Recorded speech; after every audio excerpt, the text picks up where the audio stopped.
Okay, now that we got the 48RE removed and on its way back to ATS diesel up in Colorado, we're gonna go ahead and start the electronics version of it. This is the only manual that they have out right now for even the 5.9. It should be pretty similar, but this manual is for the 07.5 to 21.67.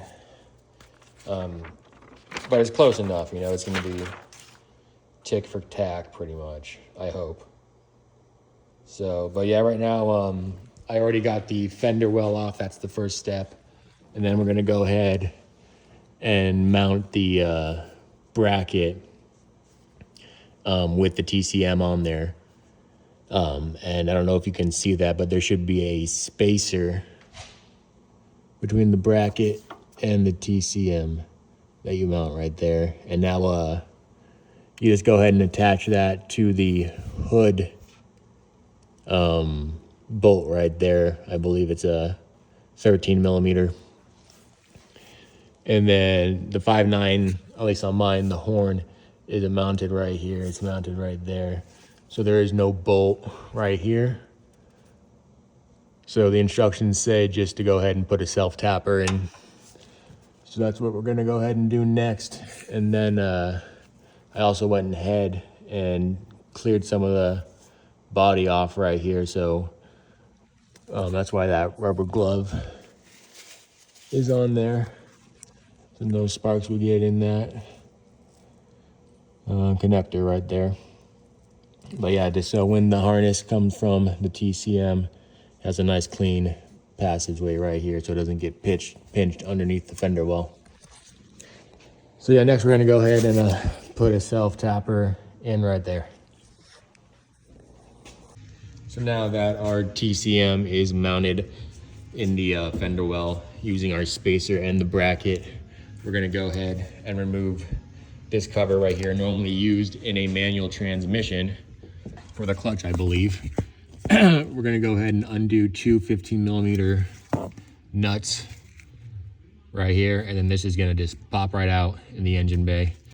So now that bracket is off, we're gonna go ahead and mount this part of the harness down to the transmission itself.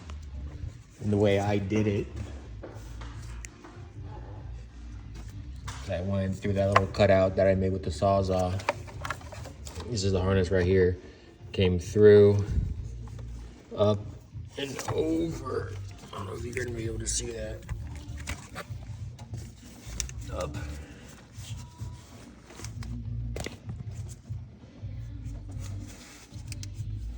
And over right here.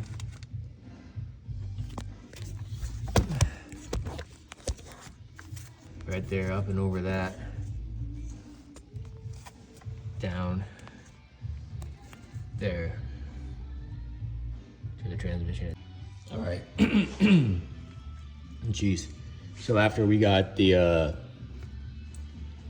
transmission, the Allison transmission harness ran down to the actual transmission itself. It's not in there yet, but that's where the transmission will be.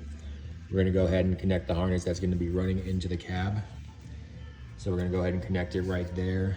And then, so we have our fuse box right here with our ground, our power, and I believe our accessory wire. And then we have our two plugs that go into our translator inside the cab. And then we have these two wires, which is what I am unsure about at the moment. It doesn't say anything in the manual about these two wires, but I assume this is like a universal harness. So it works for the 6.7 and the 5.9. So we may not, or I may not need these. And then the OBD2 connector, and then your plug right here for the Banks monitor goes in the cab along with this plug as well, I assume. I'm not too sure what this one is for either. There's nothing that connects into it that I know of right now. But maybe when we get going. But anyway, that little hole over there that we took out, that bracket, that's where we're gonna be feeding this through. right there, that hole. All right, after struggling with trying to get these two through that hole for the last hour, I've decided to make the hole bigger. So I don't know what they were thinking over at ATS, but it wasn't making those fit through that hole. That's for sure. So I'm gonna try to widen it a little bit with, come on, focus, this bit right here. All right, about an hour and a half later, and she's through. Wound up using this hand file, this rounded hand file right here. That's what worked best for me. It took me about an hour, a little over an hour to saw through or file down enough to fit everything through. So now she's through. All right, got both harnesses through. This one right here is gonna go into the translator, and then this one right here runs into the OBD2 port, along with, I believe this would be the the tap shift that I didn't get, that's on back order, but hopefully I'll be getting it soon. But I believe that this plugs into the tap shift, and then this right here is to actually access the transmission itself, and it's a removable plug right here that I just plugged in just so I know where everything sits. And then we have right there the cover that's going to go back on.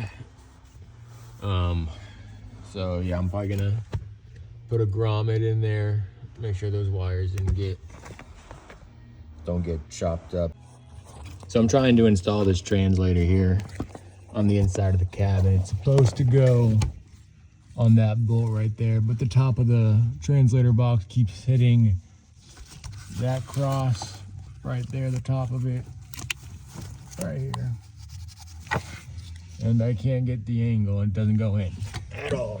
So what I'm gonna have to do is I'm gonna take these out and then drill 2 holes a little lower down the bracket itself. So I got the translator mounted.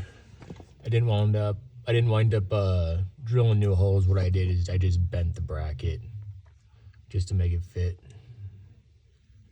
So it fits like a glove now, and then I'm gonna be putting the OBD2 port for the Allison right there. So I'm drilling out this bracket. That's how it's looking. OBD2 connector right on there. Looking good. All right, now that our OBD2 port sensor is installed for the Allison 1000, I'm going to be going and installing this Banks iDash with the ATS version of it. This is what it comes with. Comes with the OBD2 port sensor, a little plug to go in the back of the iDash. Looks like a flash drive. What the hell is that? Looks like another chip. And then 2, looks like mounting bolts, plastic mounting bolts. I assume go on the back of there. And then where is the cap?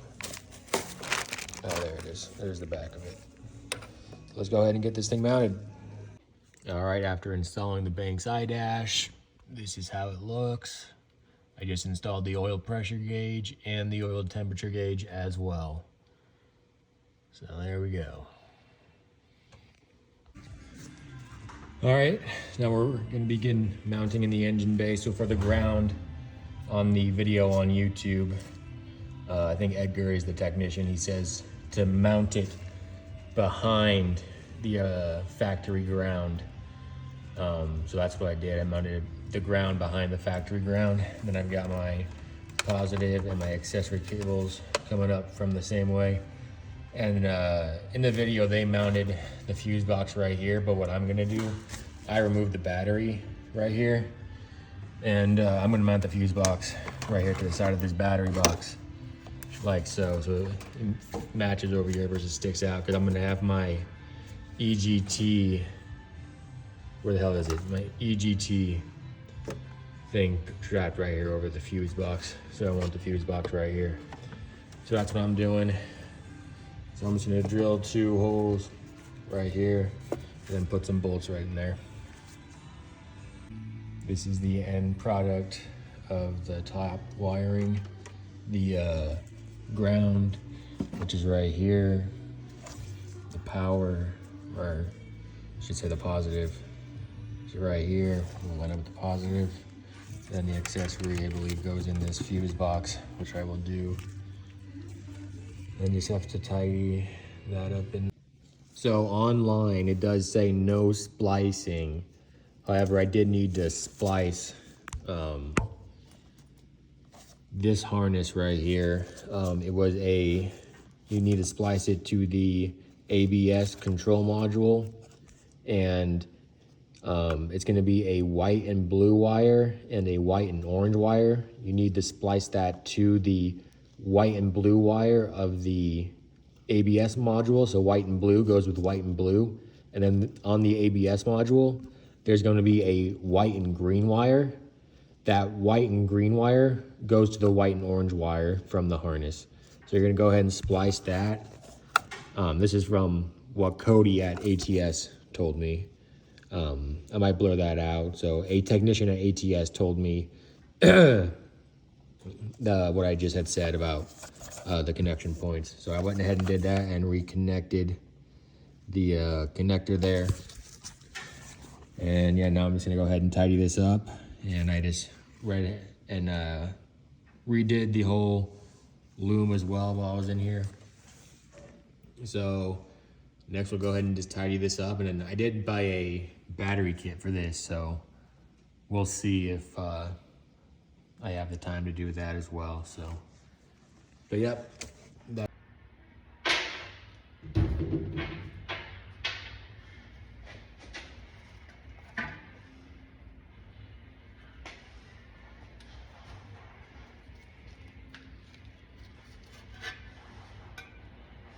Your spacer, old flex plate.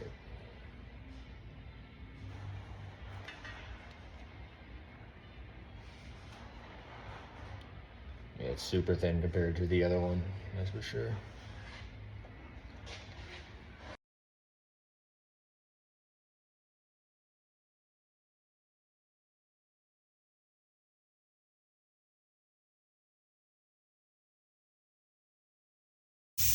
All right, now we're gonna go ahead to move on to the flushing portion.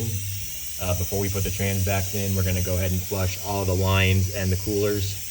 So for my situation, I've got 2 sets of lines and 2 coolers. So right here, you've got your return and your supply, the OEM locations for the 48RE.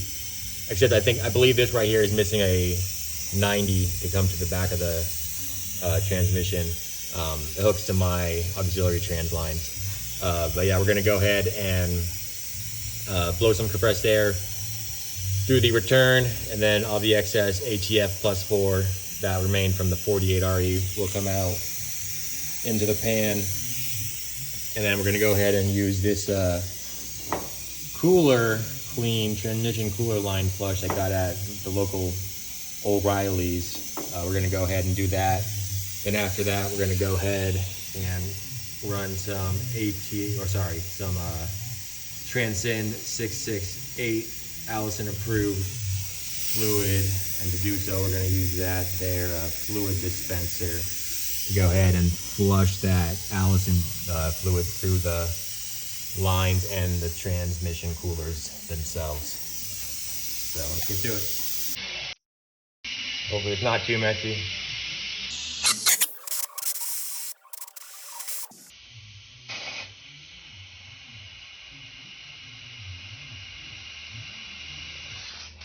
Yikes. It's fucking messy.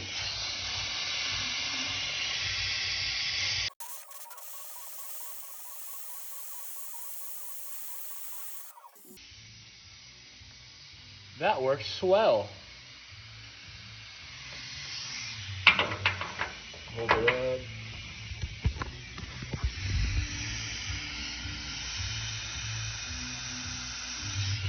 How about that? All right, part one of the flush is done. That's all the ATF4 we got out just using compressed air. Now we're gonna go ahead and use this cooler clean.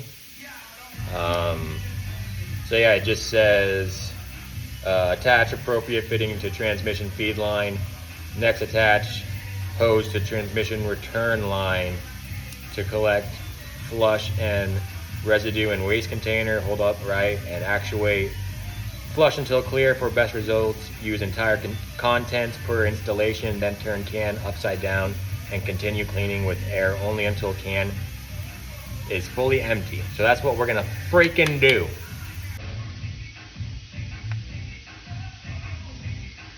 Okay, just press down.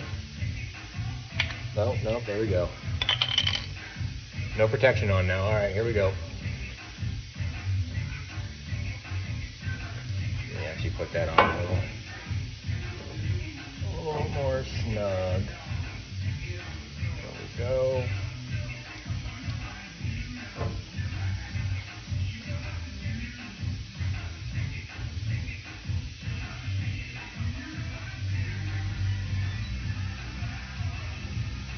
Oh, we got leakage. We got leakage.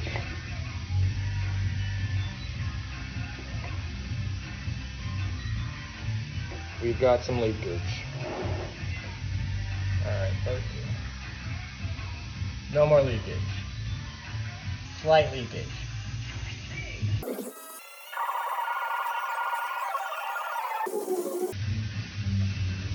Alright, well nothing's coming out yet, so that's a little concerning.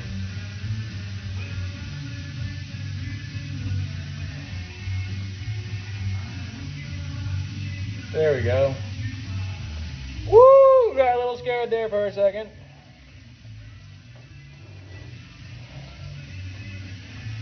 My goodness.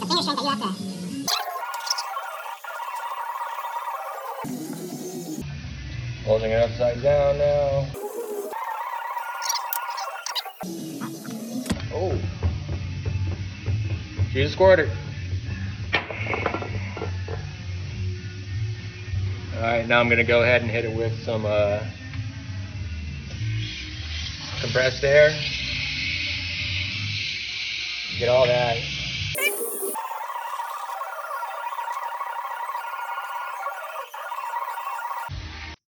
And I've got the main cooler and lines sealed off right here with this Ziploc bag. I'm going to go ahead and do the rear lines and cooler now. So same process, we're going to go ahead and hit it with some compressed air first.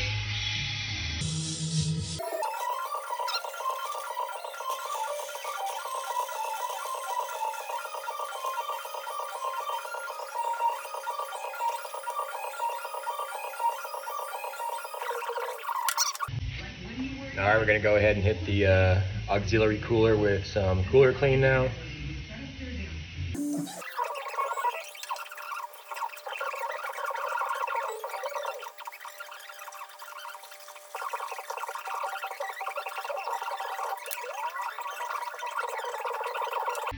Alright, now for the last part of the flush, I've got this here fluid dispenser I purchased from Harbor Freight, filled with the Allison transmission fluid, and we're going to go ahead and run a whole gallon of it through the auxiliary cooler and then through the front cooler, or the main cooler.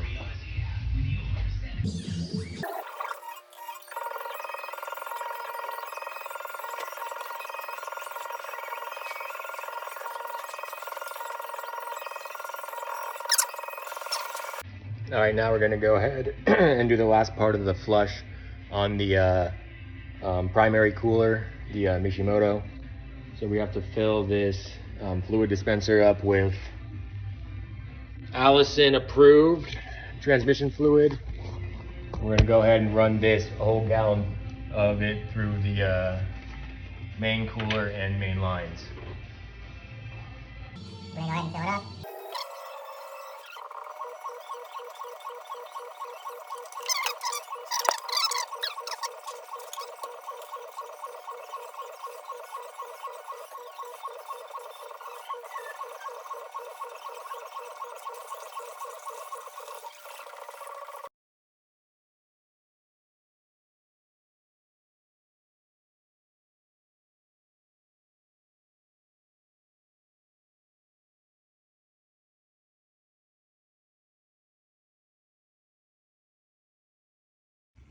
Okay, so after trying to install this thing for the last hour and a half, anytime I tried getting the, or I guess I should say, anytime that the bell housing got about yay far away from the adapter plate of the engine block, the torque converter would bind up against the flex plate when I went ahead and tried to move it to make sure I had the proper spacing.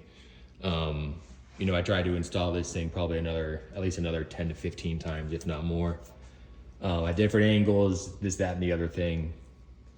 It didn't work. Long story short, didn't work. So I spoke with ATS and he actually sent over another torque converter that is 1/8 of an inch shorter.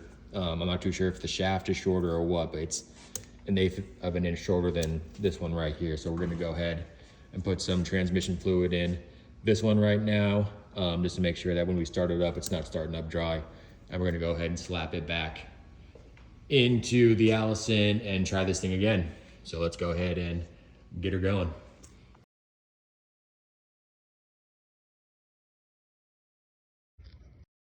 Go ahead and install the new torque converter that we just got from ATS after we filled it up.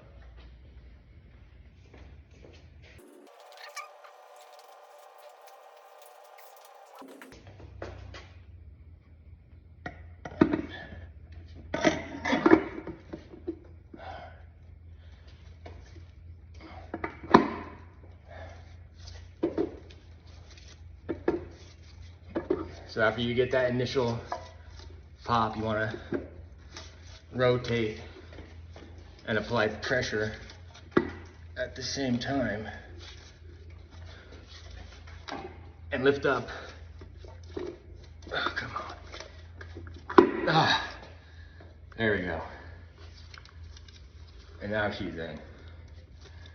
And you'll know it's sat when it's about 3/4 of an inch from the Allison. It's about 90 pounds, so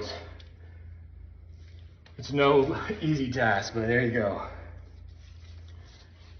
Right. And in this bell housing right here, there's a speed sensor right back here. I don't know if you can see that or not, but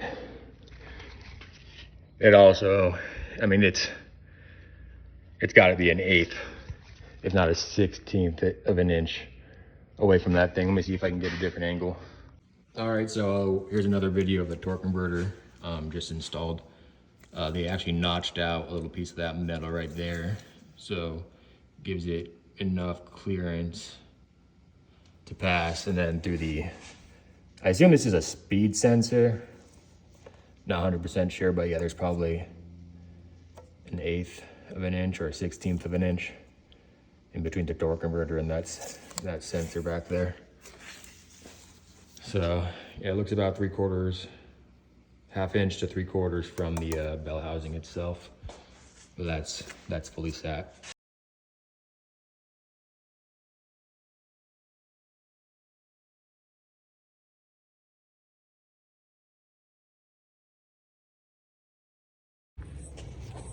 Now we're gonna go ahead and install the bell housing bolts. There's 8 of them and they're 9/16. So we can go ahead and allow the dowel pins first. This one, passenger side, is gonna be a little rough due to the exhaust, especially if you have a 5-inch exhaust like I do.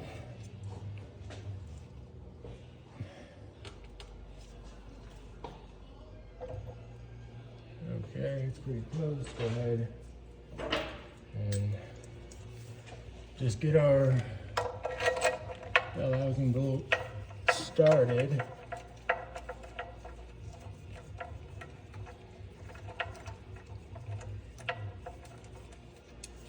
And we're not gonna fully seat the bolt against the bell housing just yet. We're just gonna get both bolts started here.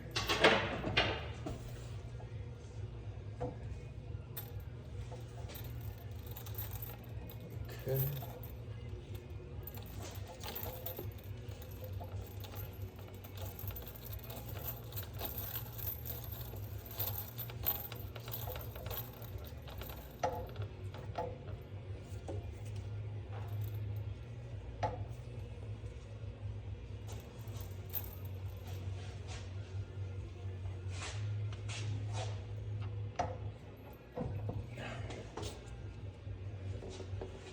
Go ahead and get this other bolt started here.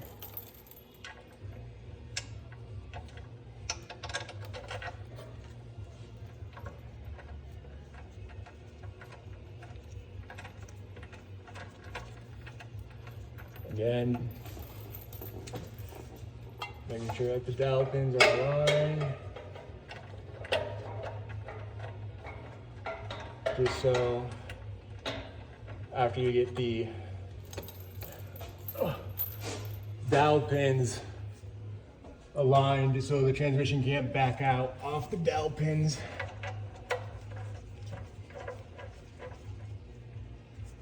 All right.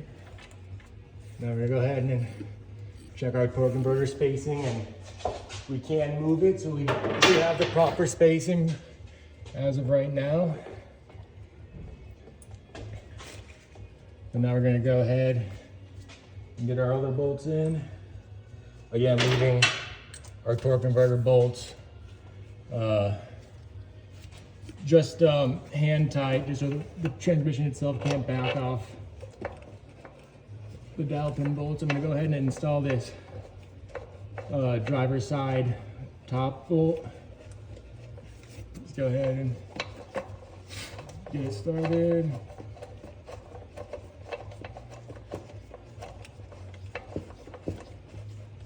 Now this one I am gonna do just so it's barely touching the bell housing right now, but there still is a space up top. The whole idea is to have proper spacing and an even gap between all of it, so it goes in at the same time pretty evenly. And I'm gonna go ahead and check my torque converter again.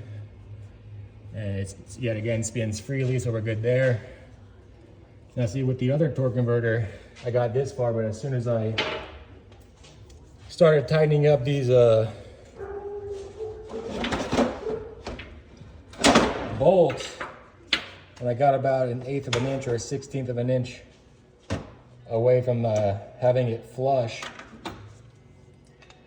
the torque converter would seize against the flex plate, and I could not move it. And you don't want to do that and start it up like that, because you could ruin your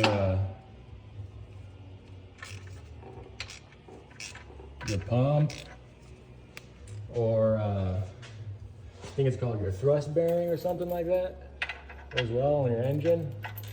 So now what I'm doing is just slowly tightening these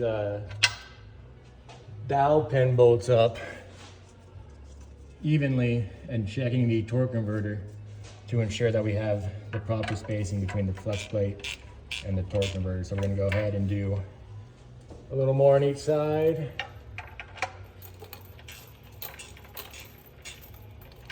All right, we're gonna go ahead and check again. And we do continue to have the proper spacing. The torque converter is free right now. So we're gonna go ahead and just get it nice and hand tight. As soon as the bell housing makes contact and is flush on both sides, we're gonna go ahead and recheck that torque converter again to make sure that this new torque converter they sent does have the proper spacing. So let's see. And it is still moving freely. So now we're gonna go ahead and just go hand tight with the ratchet. Nothing crazy, just nice and hand tight.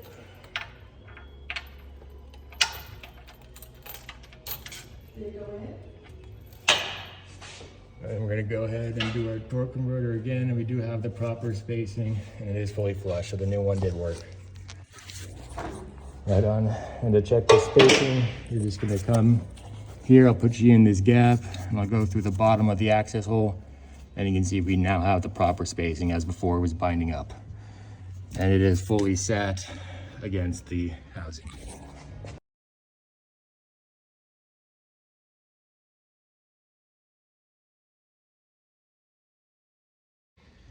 All right, I tried installing this bracket that goes on the belt, the bell housing, and it does not fit. So I'm gonna go ahead and take this grinder, just notch out a good section right here, just so it fits. So let's get to it.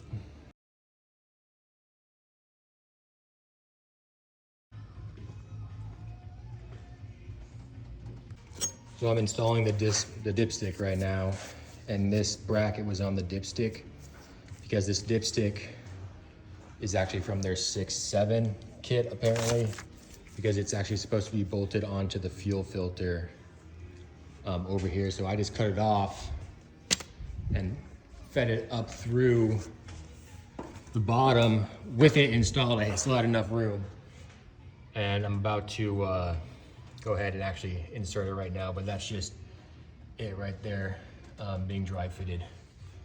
I think it'll be good. Let me go down and actually put it in.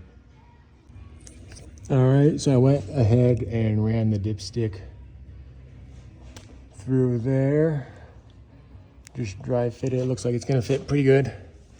On this Allison right here, ATS says that you have actually two options to put the dipstick right there, and then they give you this little clip for whichever option that you don't use. This stays right there along with this rubber sealer right here, so no debris or anything gets in it. But yeah, I went ahead and mounted it over here. I didn't mount it yet. I did have to take the bracket for the fuel filter because if you mount it over here, it's supposed to mount on one of the fuel filter bolts, but I wanted it in the original spot, so I wanted to use this port. So I had to cut that bracket off to make it fit right. But yeah, I'm about to insert it right now and pop that top off. All right, so we've got our dipstick installed now. What I did is I went ahead and got a self tapper and I think they call it a C clamp. A clamp at Home Depot, and I bent it right there and just self tapped it into the firewall right there so I can retain the factory position for the dipstick. And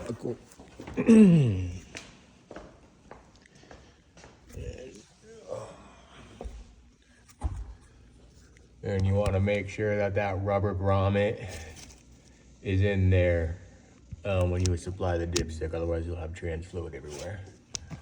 That's how I installed it. And this is how it's looking now. We're going to go ahead and do the transfer case next, and then go ahead and hook up the wiring, or I guess the harness, and then yeah, deal with the cooler lines. So we're going to go ahead and install the harness. Little setup here. All right, so the first step is removing that bolt right there on the sensor, and it is a 10 millimeter. We're gonna go ahead and grab our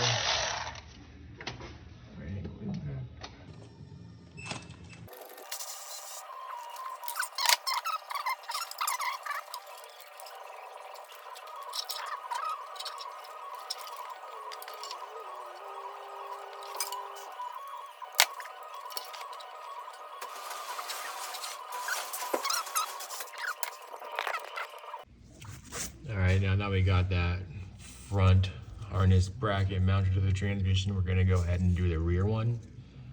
And it's going to be, I believe this is the M8 bolt. I think it's a 1/2 inch. We're going to go ahead and mount it through this tab right here with the harness. And let's see if I can do it with one hand.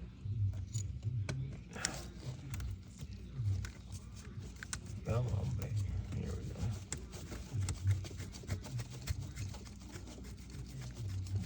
Go ahead and get it all Stay seated, flush. Just hand tight for now. All right, and then this one right here actually goes on the transmission mount. Once we get the transfer case in here, this one will go on the transmission mount.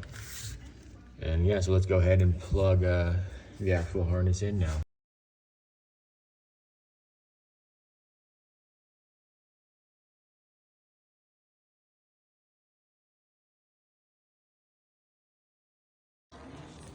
All right, we're installing the cooler lines now. So what I went ahead and did is disconnected the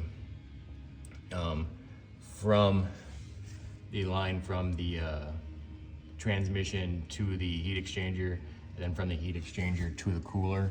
I'm just gonna go ahead and bypass the heat exchanger altogether since I already have a fleece coolant bypass. So no coolant's already running through there anyway, so. But anyway, I went ahead and it actually was the same thread as the ATS supplied transmission fluid line. So we're gonna go ahead and this is the line that goes from the transmission to the cooler. So we're gonna go ahead and just route that, and then before I hook it up to the transmission, I'm gonna go ahead and flush the whole system just to make sure, one, there's no leaks, and two, any dirt or debris in there is flushed out. All right, now we're gonna go ahead and flush the transmission lines and coolers one more time with about 1.5 gallons of fluid.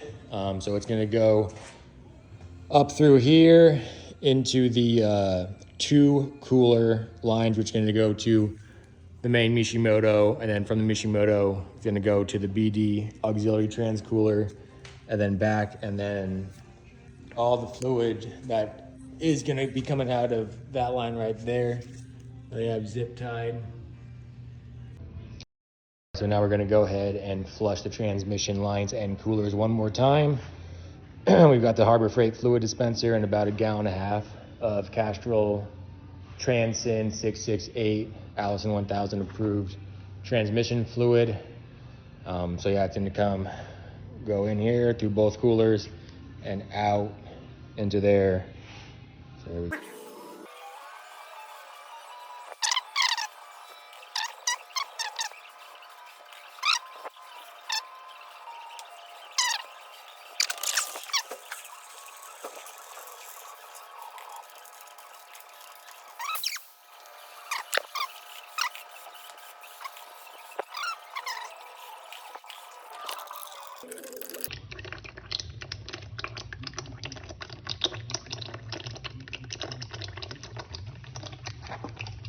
Go. 2 bolts right there for the shifting linkage bracket are 15 millimeter. Go ahead and put you right there.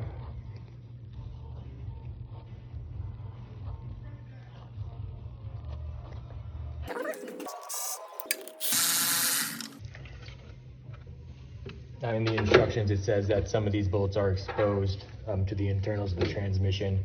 So you may want to put some like gasket sealer or whatnot on them. So that's what we're going to go ahead and do before we put them back.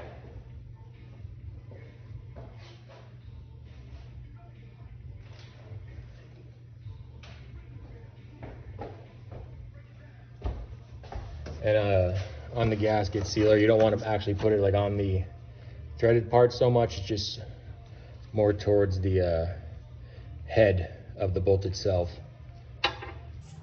So you probably don't.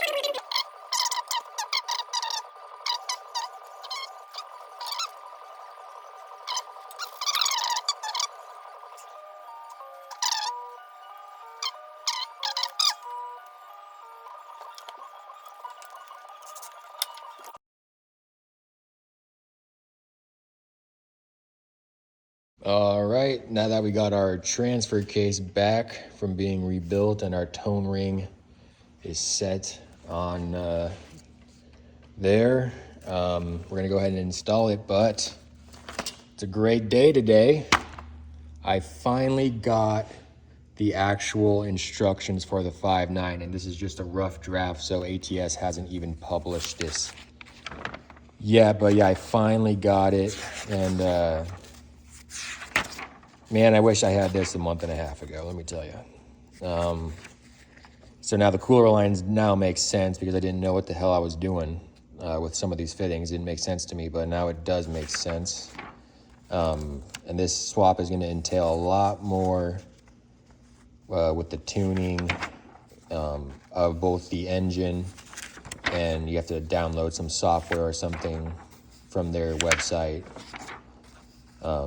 as well. I don't know, it's just a lot.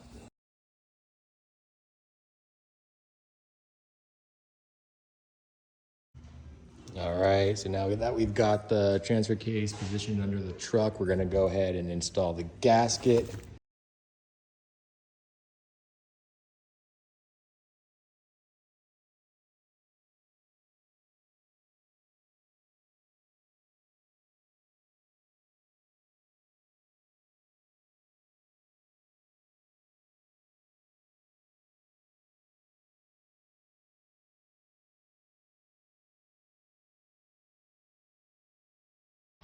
All right, now that we've got our transfer case bolts torqued down, we're gonna go ahead and install the transmission mount. So we're gonna take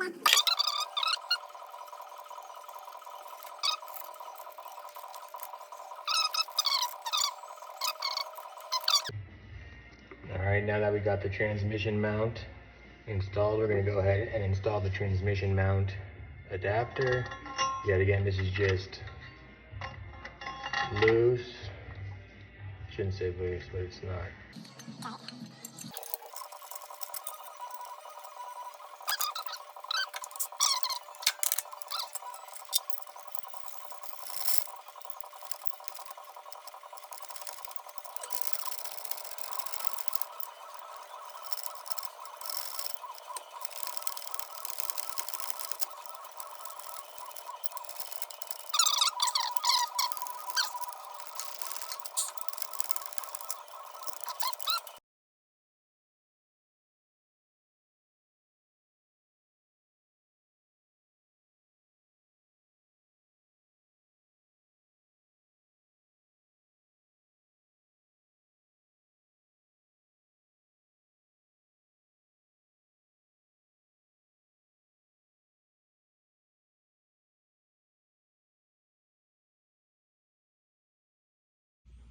All right, now we've got our transfer case mounted up along with our cross member and the transmission.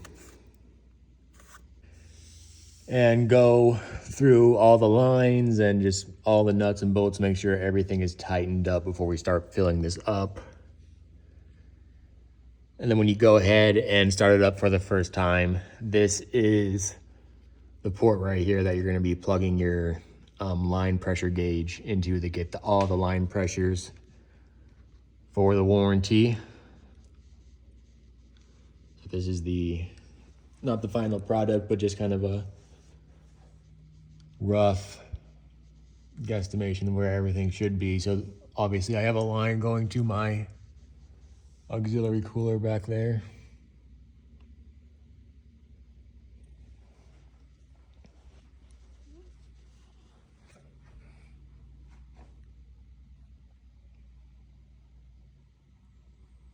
I'm gonna try to make this a one-piece drive shaft, but we'll see how long it is when I get the measurements here in a bit. So let's go ahead and tighten all these fittings up and all these bolts to make sure we're good to go before I start adding the fluid. And then we're gonna go ahead and undo the translator module plugs, both plugs into the translator module, to go ahead and flash the truck with EFI Live.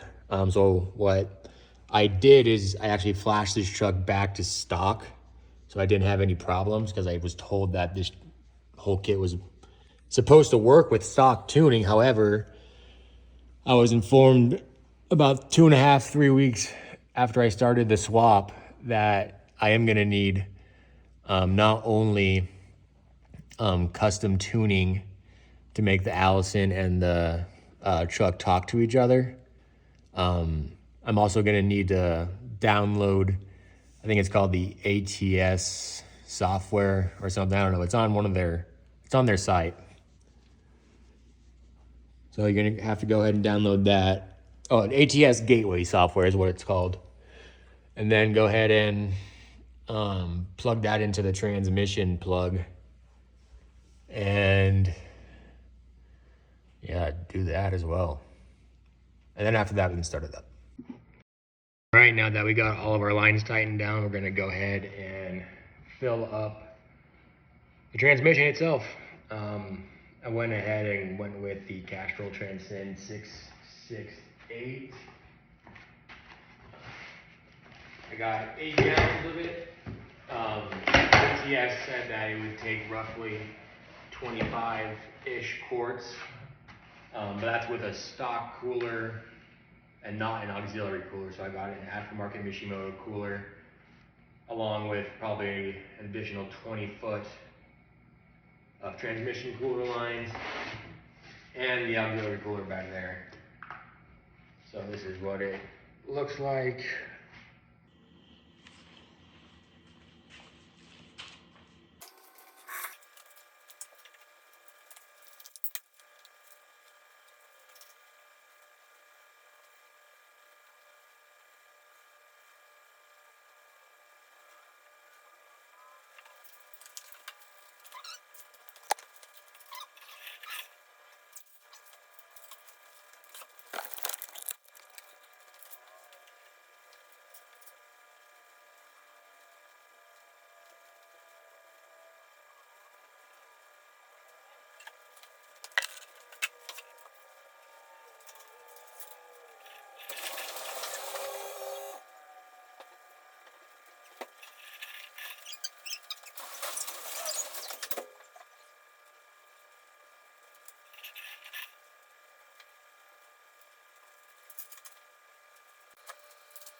So we're gonna go ahead and stop right there, because we are showing that it is full. So tomorrow I'm gonna tune it. I'm gonna flash the truck with EFI Live, and I'm gonna go ahead and download the ATS gateway software to the transmission itself. But yeah, overnight I'm gonna hook the batteries up to a trickle charger to make sure they're fully charged before I go ahead and flash this. And then yeah, tomorrow, hopefully we'll do our first startup. So yep, and then we'll go ahead and add more transmission fluid. All right, so I've had both batteries hooked up to a trickle charger overnight. So now what I'm gonna do is disconnect the trickle charger, connect both the batteries, and then just for good measure, I'll probably hook up the trickle charger again, just so we have good voltage throughout the whole flash process. All right, I've got both batteries hooked up now. We're gonna go ahead and plug in the trickle charger and hook it up to the batteries. And then go ahead and flash this truck. Oh, you got power now. Nothing burnt, nothing frying. That's good. Right on. All right, so we've got our trickle charger connected to the batteries. We've got our switch disconnected from the OBD2 port connector, and we've got our 2 harnesses or connectors disconnected from the translator. So now we should be good to go. Go ahead and flash, and I'm not going to video it because I need to go ahead and look up the instructions on my phone because I don't want to mess it up. So yeah. All right, so while we're waiting for this thing to upload, the next process after this thing fully uploads is going to be plugging which I have mine running right here, the connector to the Allison into the computer, which I downloaded the ATS gateway software. We're going to go ahead and just make sure that the translator is working and everything is communicating as it should prior to getting the tap shifter, which I do not have yet. And there is still no ETA on when I will get one, so hopefully sooner than later. But yeah, after this thing is done flashing, which is it's almost halfway, we're gonna go ahead and plug our computer into the little USB port. So, and this is how I have my gauges set up. So we've got our oil pressure gauge, oil temp gauge, the ATS Banks iDash for the Allison 1000, and then my Edge CTS monitor. So that's how I have my pillar set up. I'm having a hard time with the ATS gateway software, so we're going to go ahead and set up this iDash. So we're going to go ahead and input the leaders.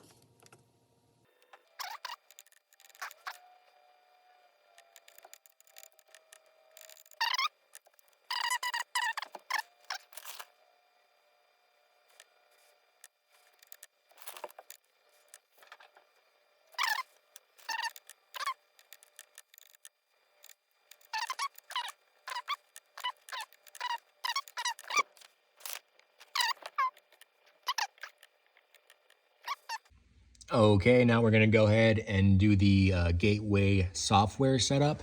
And I did have to call ATS for help downloading this file right here because I just could not figure it out. So if you have any problems with this, call ATS.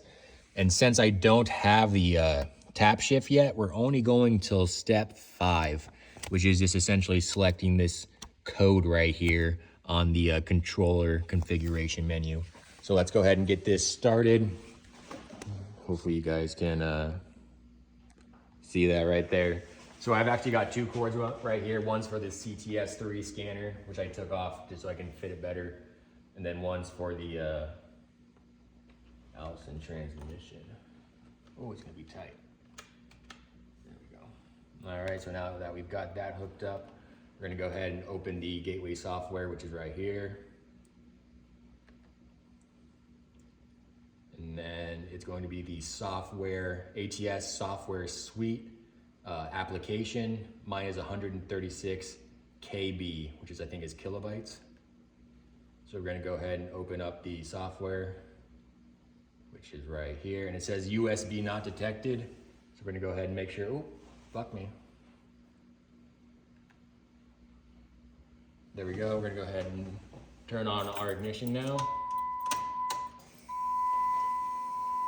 See if it detects it.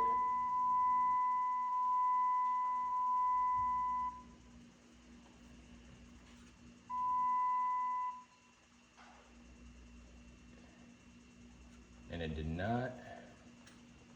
So let's go ahead and try the other USB port on this side for good measure.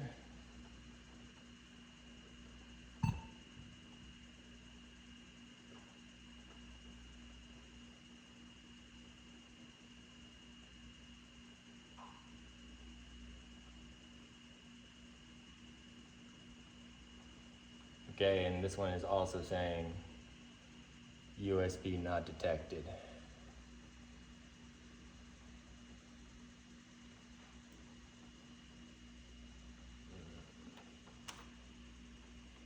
Go ahead and plug it in one more time. I know it has power because my computer is making a noise every time it plugs in. Go ahead and turn up my volume so you guys can hear that, because I'm going through it just as much as you guys are with this. Learning through it just as much as you guys are. Learning about it, I should say. Yep. And maybe exit and try to open it.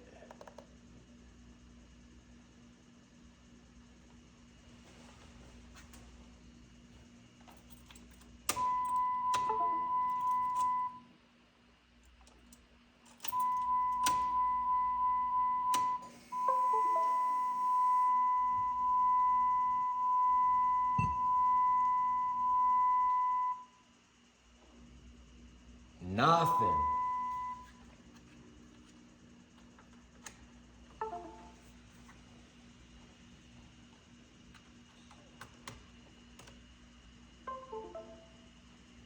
Come on. Maybe hit F5 for good measure. Refresh. No. All right, well, it don't work.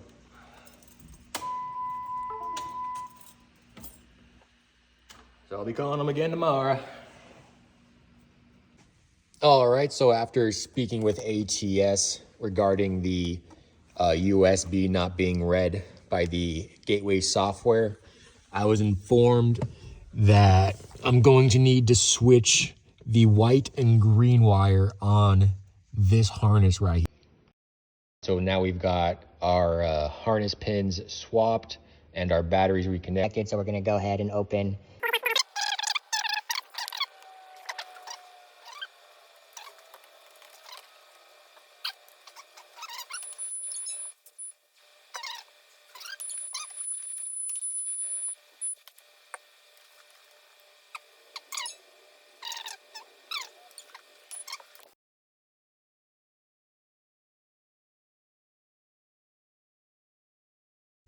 All right, so after speaking with ATS again, they've come to the conclusion that there's probably something wrong with the wiring harness or something in the translator.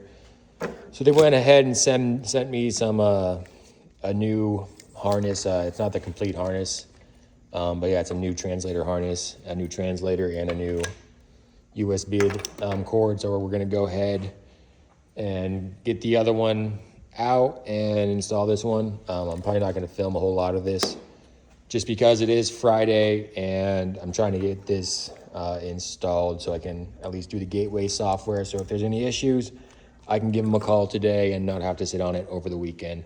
So I'm going to go ahead and get the other one out and install this one. Should take a couple hours and we'll see if it works. Stay tuned. Here we go. All right, so now we're ready to try the ATS gateway software again.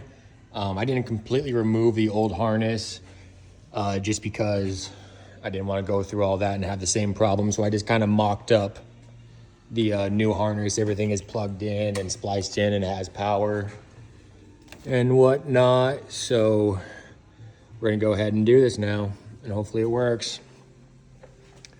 And then if it works, I'll go ahead and remove the old harness and install the new one. But yeah, everything is removed and unplugged and everything of the sort.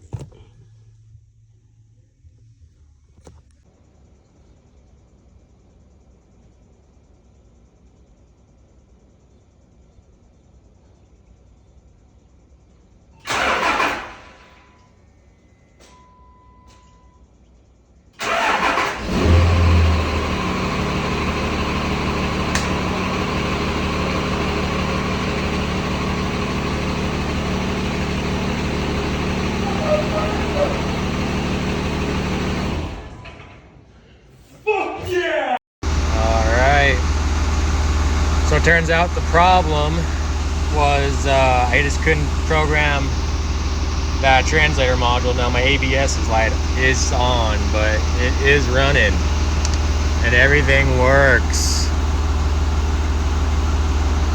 How about that?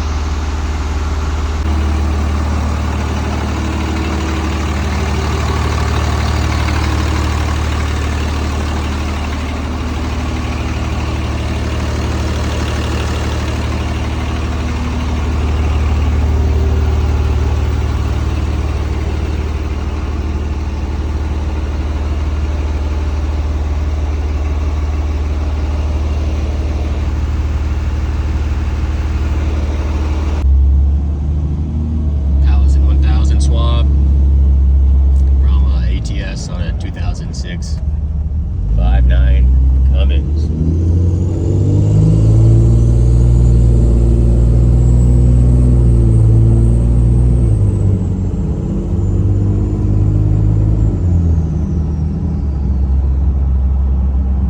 That ticking noise isn't from the transmission. It was on the truck prior to installing the transmission. So if any of you guys have any recommendations on what the fuck it could be, let me know, because I have no clue. It's not injectors. It's got brand new Bosch OEM injectors. So yeah, just got some things to figure out, like, you know, tachometer, speedometer, ABS, brake, but we'll figure it out. But yeah.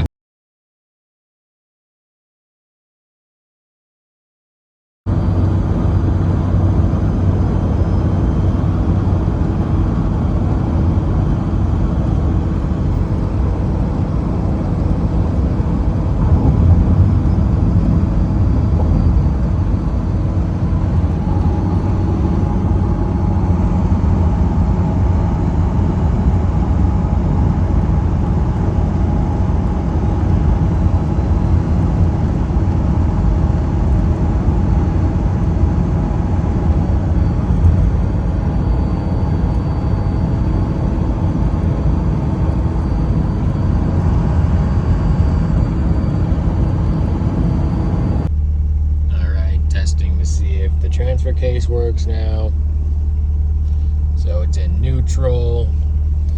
I don't know if it's gonna work because this little indicator light right here is not lit up, so I'll go ahead and go into 4 lock. Oh, it's blinking.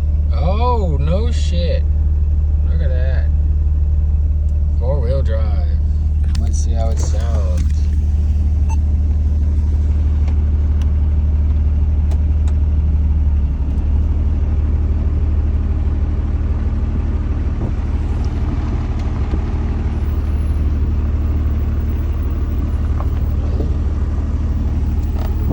Appears to be going good. All right, so finally we have the tap shifter now. I know you guys probably haven't waited, but I have waited freaking 7 months for this thing to finish up the Allison swap. I've got about 300 miles on it now. Hasn't skipped a beat.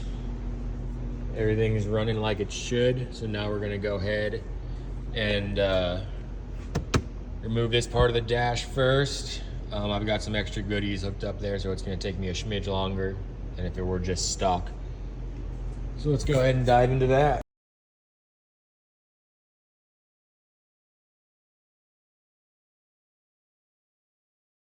All right, this is what it looks like after you get the steering column off. Next thing we're gonna be doing is removing this Phillips head bolt right here, and I think getting that out of the way.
Tucked away, the camera captured